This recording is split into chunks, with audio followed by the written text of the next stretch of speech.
So we're talking about monologue or duologue. What's a monologue and what's a duologue? All right. In conversations with your spouse, in conversations with your kids, partners at work, wherever it is, coworkers, there's one of two ways it can go. It can either devolve into a monologue where there's a lecture. It's like a lengthy, uninterrupted speech by a single person directed at you. How many times have you been in a fight with your spouse and you catch yourself giving this long diatribe, this long monologue where you just kind of unload everything, and their eyes glaze over, they're looking around the room, they're not even looking at you anymore, and you wonder, okay, am I getting anywhere? Well, the answer is no. Monologues never work unless you're in a lecture in a school setting, I guess. And then there's duologues. Duologues work. That's a conversation between two people. Now, when you have a conversation between two people, there's very specific rules to it. Like, it can't be me lecturing you and call it a duologue or a dialogue. A conversation between two people has some real technical rules to it that if you have spent the last 24 years not doing it, it's going to be clunky. It's going to feel like it's going to take forever. Like one little conversation about the chores at the house could take hours at first. So you have to get ready for some practice. You have to get ready for taking some time to dig in to figuring out why you're not having a conversation anymore, why you're not dialoguing anymore. Most everyone, when they first meet and they start the dating process, the courtship, they spend hours. I remember my kids in high school when they did what's called day dates. They would go from 7 in the morning till midnight after a dance. And I used to ask, well, what do you do all that time? Thinking they're probably just making out in the back of a pickup truck. It turns out, my daughter would say, we're talking. Talking? Yeah, my son would jump in and say, yeah, we talk. We get to know each other. We like share stories. Oh, so during that whole day, they spend time asking questions, mirroring back, validating each other, really doing what we're talking about doing now. And then somewhere along the way of a 20-year marriage, so many of you forget to have a dialogue with your spouse. You say things like, I already know how they feel. I already know what he or she's going to say. And so we're going to get back to the basics. It's going to be like a legendary Coach John Wooden moment. Everybody knows the story, I think. John Wooden, basketball coach, huge, huge star of a coach, coached Kareem Abdul-Jabbar. Some of you might remember who that is. Not if you're watching this, probably. He coached like all the greats for years and years, and everybody looked up to John Wooden as a coach. Well, these superstar college and high school basketball players that were winning everything they played in the world of basketball show up first season with the NBA, super excited to be playing for John Wooden. He would pull them all into the dressing room. Now remember, this is the first practice of the first season. All these superstars, these like 9 foot tall basketball superstars, I might be exaggerating on the height, but they would walk into the locker room. John would have them all sit down and he would teach them the rules of putting on their socks. Now, these guys are sports greats. They, I'm sure, looked at him like he was crazy, but he would teach them how to get the socks right up on their toes and then right up off their heels and then pulled up tight. And then after he taught them all the tiny basics, the little tiny basics of putting on their socks, he would teach these superstars how to lace up their shoes correctly. And he would go through each level of the lacing all the way up. And then he would go right down to the bow tie with a double knot. And when asked, why does he spend all that time, all that valuable um, practice time on socks and shoes? And he said, the tiniest of things matter. If they're out playing and their shoe comes untied, that could mean the difference between a title win or a loss. If they get a blister on their heel because their socks are not rolled up properly and it pulls down on their heel, that could do a millisecond worth of damage and we could lose the game. So the little things matter. Well, in dialoguing with your spouse, it's like learning all over again how to put on your shoes and how to put on your socks. It's like learning all over again that there's some tiny basics that if you follow, if you do these basics, you will have a conversation. You'll have a conversation that might feel clunky, it might feel awkward, counterintuitive at times, but the opposite will happen. Instead of like having lectures and sermons and speeches given and harassment happening, instead of seeing all those mistakes of conversation that get you nowhere, you'll have a dialogue that can lead to mutual understanding, which is romantic, and it will lead to a more intimate relationship based on agreements made from these conversations. So in a romantic conversation, there is a speaker and a listener, and they both have very clear jobs, very clear roles, the speaker and the listener. In a duologue or dialogue, and there is very clear rules for the listener, very clear rules for the speaker. And as they keep these rules, it becomes what I call a romantic dialogue. RD, a romantic dialogue. So we want romantic dialogue. We don't want to have a lecture. We don't want to have any um, kind of a harassing, long-winded speech. But when we have a dialogue, a romantic dialogue, there are three main components. Like when you put on your socks, you pull your socks on, then you roll them onto your toes and pull them up tight. Then you pull them across the arch and up onto the heel really tight, and then you roll them clear up your calf. Well, there's three rules to romantic dialogue. You mirror back what you're hearing, you validate what you're hearing, and you empathize with what you're hearing. The speaker's job is to speak about one topic at a time. So the speaker has a very clear understanding of one topic and an issue or something that's wonderful, something you want to share, or something you want to change, make a new agreement about, one topic. And then the listener, remember, none of these three things equal agree. None of these three things equal acquiescing. They're just mirroring back what you hear to make sure that you understand.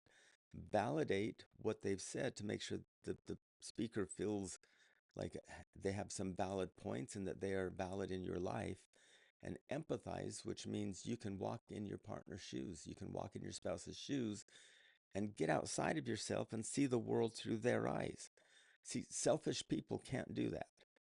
Did you know that? Selfish people can't walk in someone else's shoes. They see everything about them, about their eyes, about how they see the world.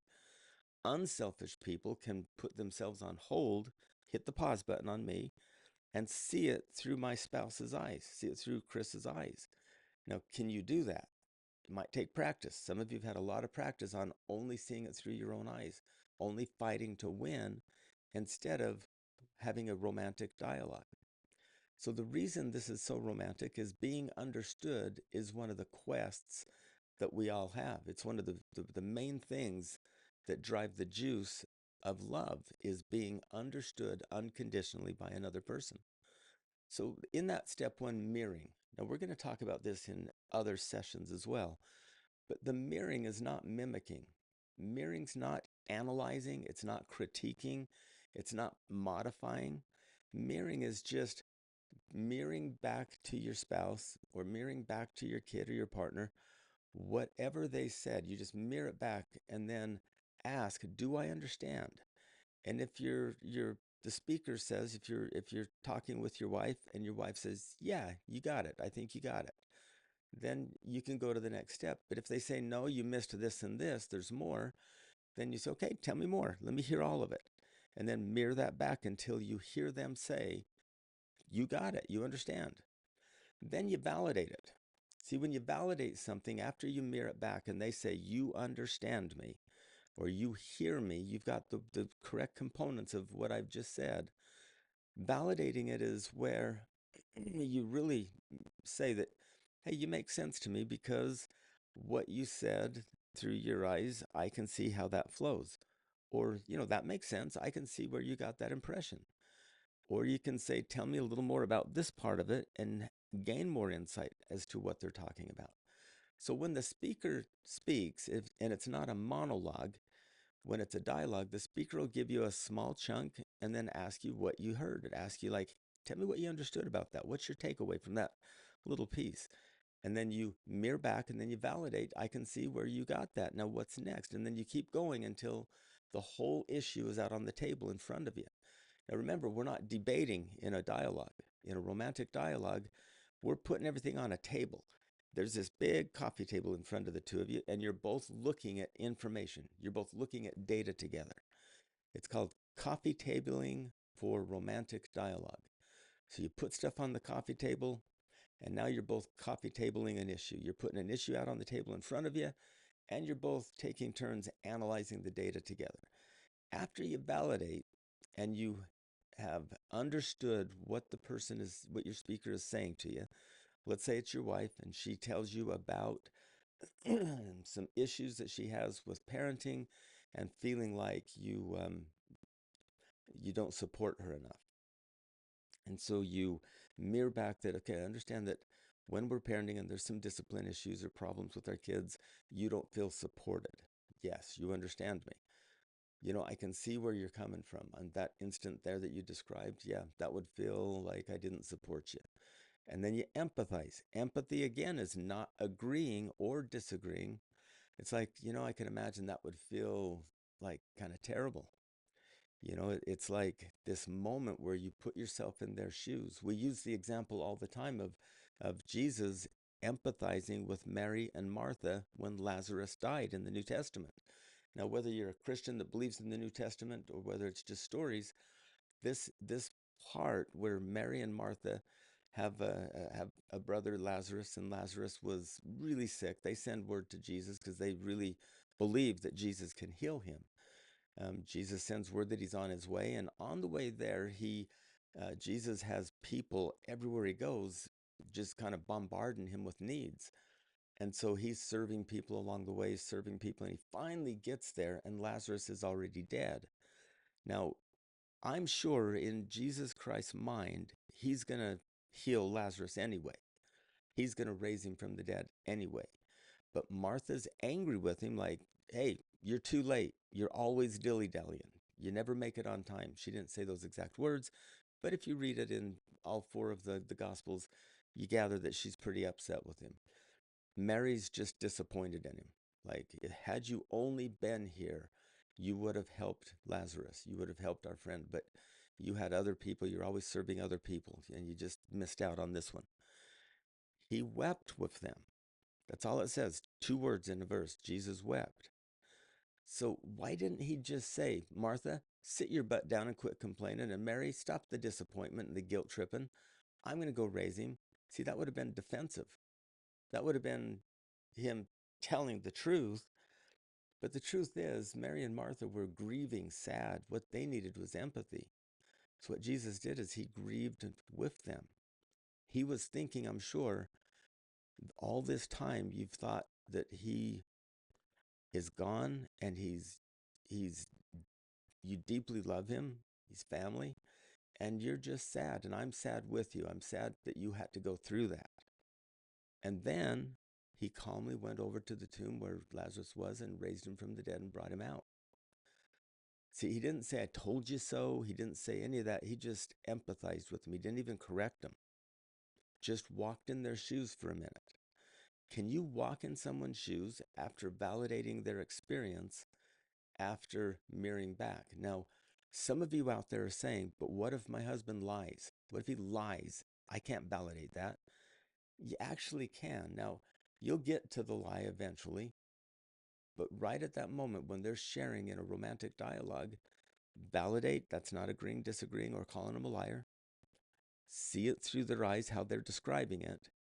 And if there's lies, they'll eventually show up. And you will get someone to the truth much faster if you're on their team versus an enemy that they have to hide from. Okay? So now that the speaker said all that they have to say and the listener has mirrored, validated, empathized, the whole process has to reverse.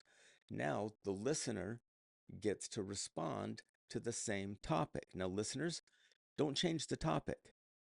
When it's your turn, don't change the topic. Stay on topic and give your point of view.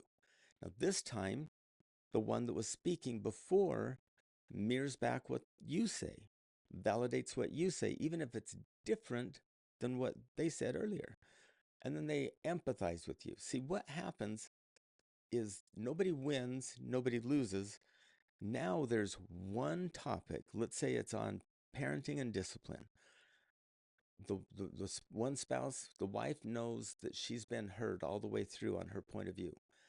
The husband has empathized, validated, and mirrored back until she feels completely understood. She feels very connected to him. Then he shares a different point of view if he has one. He shares all the way through till she mirrors back how he sees it, until he explains all of the ins and outs from his viewpoint, and she validates it, and then she empathizes with it. And so they both feel completely understood on parenting and discipline. Then they can make agreements on where they disagree, and they can just connect around where they agree. Now, there's three ways of ending this. There's one, mutual understanding. We both see the same thing. Two is we need to keep talking about it because there's these points we agree on, and then there's these points we disagree on. And it's not about you're seeing it wrong. It's about how we are seeing it needs to come together with an agreement. And then third way is we are just going to agree to disagree, but we've got a plan together. So a total agreement on how to move forward. No matter what happens, it's shared vision and mutual understanding, which is romantic. So even if you never do anything but get to where you have felt understood, that's where the connection begins. Can you see how so often we don't do those steps? We skip a step thinking, well, she knows I get it, or I already knew what they were going to say. And if they don't say it how I wanted them to, they must be lying. See, none of that works. None of it works when I think I know my wife so well that she doesn't get to participate in her life. You see how that's a problem. Okay, so that's the end of part one. And we've got two other parts coming after this, and we'll label them, and we've got a handout that goes with them.